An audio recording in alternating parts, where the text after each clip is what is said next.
আচ্ছা, সিম্বলটা কি? আমাদের যেমন জোড়া ফুল, ওদের সিম্বল খাম। খামে কি যায়? খামে কি যায়? খামে কি যায়? তা খামে করে টাকা গেছিল বলেই কি নন্দীগ্রামে প্রার্থী নওশাদ বাবু? কি আমি ঠিক বলছি না ভুল? ঠিক বলছি না ভুল?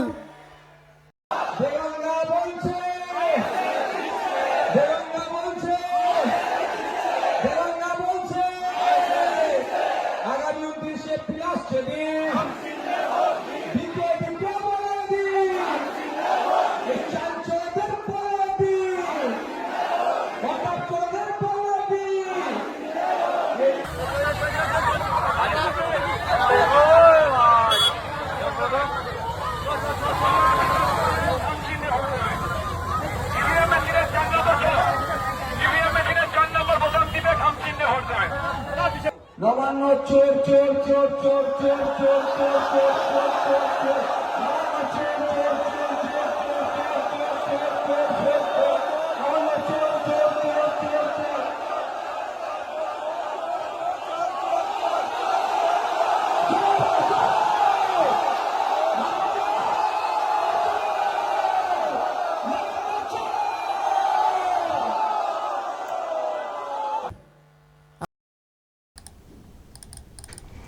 খামেতে কি যায়? খামেতে কি যায়? দেখছেন তো, দেখছেন তো? হ্যাঁ, এই খামই খামবন্দি করে দেবে গোটা টিএমসিকে, যা দেখতে পাচ্ছি। দর্শক দেখুন, দেগঙ্গা, আমডাঙ্গা, হাড়োয়া, ভাঙড়, পুরো ভাইজান, পুরো ভাইজান। শিরায় শিরায় রক্ত, ভাইজানের ভক্ত, পুরো এই স্লোগান চলছে আর উপচে পড়ছে ভিড়। যুবক, বয়স্ক, মহিলারা, মা বোনেরা রাস্তায় দাঁড়িয়ে থাকছেন, কখন আসবেন ভাইজান। এত ক্রেজ 21-এর ভোটে এরকম ছিল না। 21-এর ভোটে এইরকম ছিল না।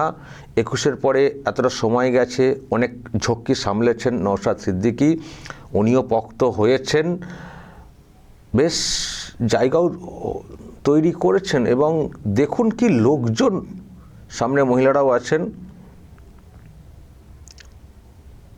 খামেতে কি যায়? হ্যাঁ, খামেতে টাকা পয়সা ছাড়া তো আর কিছু বোঝেন না। খামেতে টাকা পয়সা যায়, খামেতে তো চিঠি যায়, খামেতে টাকা পয়সা যায় কোত্থেকে জেনেছেন? মানে আপনারাও কি এইসব লেনদেন করেন নাকি খামেতে? আসলে যারা করেন তাদের মনে ওই প্রশ্ন জেগে যায়, খামেতে কি যায়? আর নিচে বসে থাকা কিছু লোক বলছেন টাকা টাকা। ওই যেমন যেমন মানে রতনে রতন চেনে, এরকম একটা কথা আছে না, যেমন নেতা তার তেমন সব সমর্থক। এটা টাকার বিনিময়ে, এটা টাকার বিনিময়ে, এই যে ক্রেজ টাকার বিনিময়ে। এটা হচ্ছে নওশাদ সিদ্দিকীর প্রতি বা তার দলের, উনি বলতে পারেন তার প্রতি আলাদা একটা ভক্তি ভালোবাসা জন্মেছে। সেই জন্যে এই অংশের মানুষ উপচে পড়ছে, উপচে পড়ছে। যত উপচে পড়ছে তত ক্ষোভ আছড়ে পড়ছে। আর সেই ক্ষোভটা কিসের মাধ্যমে বলা হচ্ছে? টাকার লেনদেন, টাকার লেনদেন। এটাই তো জানেন এই টিএমসির লোকেরা। টিএমসির বিরুদ্ধে বললেই বিজেপির সমর্থক, এই বিজেপির সঙ্গে যোগাযোগ রেখে এই হচ্ছে সেই হচ্ছে, টাকার লেনদেন, টাকার লেনদেন। এটাই একমাত্র। টিএমসির বিরুদ্ধে যেই বলুক, যে দলই বলুক, ওই বিজেপির বি টিম, ওনারা একেবারে বিরাট একবারে আর কি। তো দর্শক, নওশাদ সিদ্দিকী একটা কড়া জবাব যে উনি দিতে পারবেন ভোটিংয়ের মাধ্যমে, এটুকু কিন্তু পরিষ্কার। মুখ চুপসে যাবে। আমি জানি না, উনি তো এখন প্রচারে ব্যস্ত আছেন। নওশাদ সিদ্দিকী সাহেবের এই, আচ্ছা এই যে লোক দেখছেন অভিষেকের, আর নওশাদ সিদ্দিকী কি আর উনার আছে? এমন কি আছে? অভিষেকদের তো কত কি আছে, কত কি আছে, টাকা পয়সা, মার্কেটিং করার লোকজন, অর্গানাইজ করার লোকজন, প্যান্ডেল তো বিরাট সব লোহার সব এ দিয়ে বানানো, কত কত কিছু আছে।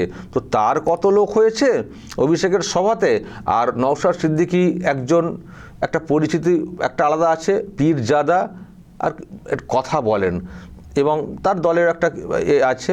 তো সেখানে কত লোক হয়েছে, ইনার কত লোক, আর নওশাদ সিদ্দিকীর এতে কত লোক হয়েছে। এত রাতে এত সব এসেছেন, মোবাইল জেলে যা দেখাচ্ছেন, তুল্যমূল্য বিচার করলে কোথায় কার ক্রেজ, কোথায় অভিষেক, কোথায় নওশাদ সিদ্দিকীর? এখনই তো বলে বলে গোল দিয়ে দিচ্ছেন নওশাদ সিদ্দিকী। আর ভাঙড়েতে গিয়ে নওশাদের বিষয়ে কথা বলে খাম মানে কি যায়, মা বোনেরা বলুন কি যায়, সবেতেই আর ওই দেখে দেওয়া। আমি জানি না কি ভাবছেন অভিষেক, যে এইসব করেই মনে হচ্ছে নওশাদকে জব্দ করা যাবে, এই করা যাবে, সেই করা যাবে। হুমায়ুন কবিরের একটা ভিডিও কোথা থেকে কি বের করে তাকে একটা জব্দ করার চেষ্টা হয়েছে, ভাবছে নওশাদকেও একটা কিছু করে বলে টলে হয়ে যাবে। নওশাদকেও জব্দ করার চেষ্টা হয়েছে, অতীতে চেষ্টা হয়েছে, কিন্তু পারেনি এই দলটা নওশাদকে জব্দ করতে।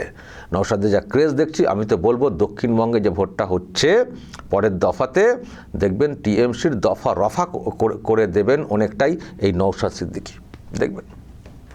কারণ বিজেপিকে হয়তো অনেক মানুষ তারা চাইছেন না যে কোনো কারণে হোক, আসলে তাদের মনে একটা আলাদা বিষ ঢোকানো আছে, এই টিএমসি সেই বিষটা ঢুকিয়েছে। কিন্তু তারা আবার টিএমসিকেও চাইছেন না, তারা বিকল্প চাইছিলেন। তো বিকল্প হিসেবে নওশাদ সিদ্দিকী একটা জায়গা তৈরি করেছেন। এখন টিএমসিকেও সবক শেখানোর জন্যে নওশাদ সিদ্দিকীর দিকে সব চলে যাচ্ছেন। তো যখন চলে যাচ্ছেন তখন টিএমসি এই সব বলে টলে এইরকম একটা ব্রেন ওয়াশ করার চেষ্টা করছে। অভিষেকরা সেটা করছেন। ওনার পিসিও বলে এসেছিলেন কত কী কথা শওকতকে জেতানোর জন্যে, আবার ভাইপোও ভাঙড়ে গিয়ে ওই সব বলে এসেছেন টাকার কথা। কিন্তু দর্শক যাই বলুন, টিএমসির এইসব নেতা নেত্রীরা নওশাদের যে ভিডিও, যে ক্রেজ, এটা কিন্তু পরিষ্কার বলছে আইএসএফ এইসব এলাকাতে বিরাট একটা রেকর্ড করতে চলেছে। হয়তো বিরাট সংখ্যা আমি বলছি না যে এক্ষুনি কত আসন তারা পাবেন, কিন্তু আইএসএফ যে একটা ভোট পার্সেন্টেজ একটা জায়গা যে তৈরি করবে এটা কিন্তু পরিষ্কার। আর সব থেকে বড় ধাক্কা যদি কাউকে মারতে হয়, টিএমসিকে ধাক্কা মারবে আইএসএফ, সব থেকে বেশি ধাক্কা। এটাই তো ওনাদের রাগ, ওনাদের ভোট চলে যাচ্ছে, তো ফলে বিজেপির ট্যাগ করে দেওয়া, মানে ওনাদের ভোট কাটলেই বিজেপির ট্যাগ, আর বিজেপির সুবিধা হয়ে যায়, মানে আর ওনাদেরকে কারো কিছু বলা চলবে না।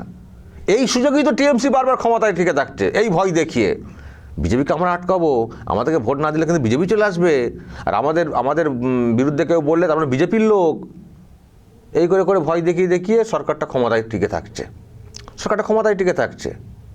আর আমি আজকে একটা খবর করেছি, যারা দেখেননি দেখে নেবেন। রাহুল গান্ধী ওনাদের ইন্ডিজোটের এক নেতার একটা বক্তব্য শুনিয়েছে। উনি কিন্তু একটা কথা বলেছেন যে পশ্চিমবঙ্গে মমতা ব্যানার্জি মানে মেরুকরণ না করলে আজকে বিজেপি এই জায়গায় আসতো না।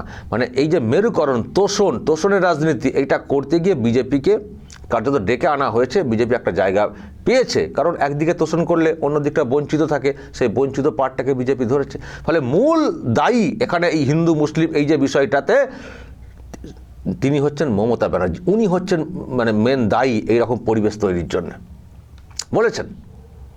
আর এখন বিজেপির ভয় দেখিয়ে, শুধু বিজেপির ভয় দেখিয়ে ফের ক্ষমতায় টিকে থাকা। আমি বারবার বলে আসছি, আজও বলবো, মুসলিম সমাজের লোকজনদের বলবো, মমতা ব্যানার্জির উদ্দেশ্য হচ্ছে আমি ক্ষমতায় থাকবো, বিজেপিকে আমি হটাবো বলবো, কিন্তু পুরোপুরি হটাবো না, বিজেপিকে বিরোধী আসনে বসাবো।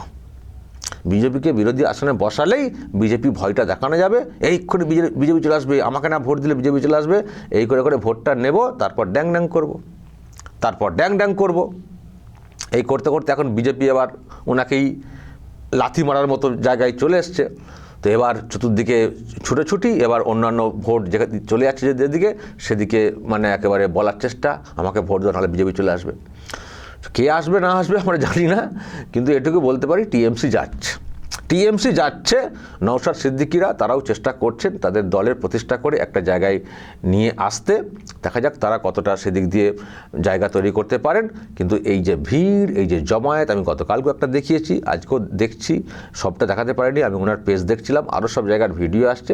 সত্যিই এখানকার যারা পোড় খাওয়ার নেতা, মানে পরিচিত খুবই মুখ হিসেবে, তাদের অনেককেই কিন্তু মানে চ্যালেঞ্জ ছুড়ে দেওয়ার মতো। নওশাদ সিদ্দিকী এই যে প্রোগ্রামগুলো হচ্ছে, ভিড় হচ্ছে, মানে অনেকের কাছে বিরাট চ্যালেঞ্জের।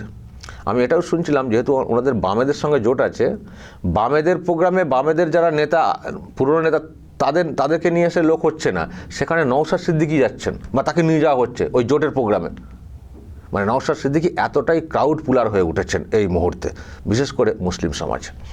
দর্শক বলবেন, যা সব দেখছেন শুনছেন বলবেন। আর অভিষেকের এই যে সবেতেই যে টাকা পয়সা সব সময় কথায় কথায়, কেন এটা কেন ওনারা করে থাকেন, তারও উত্তর দেবেন দর্শক। এবং নওশাদ সিদ্দিকীর যা দেখছেন চিত্র কতটা ইফেক্ট ফেলতে পারেন এই ভোটে, অবশ্যই আপনাদের মন্তব্য চাই, বলবেন কমেন্ট বক্সে, নজর রাখবেন আরামবাগ টিভিতে।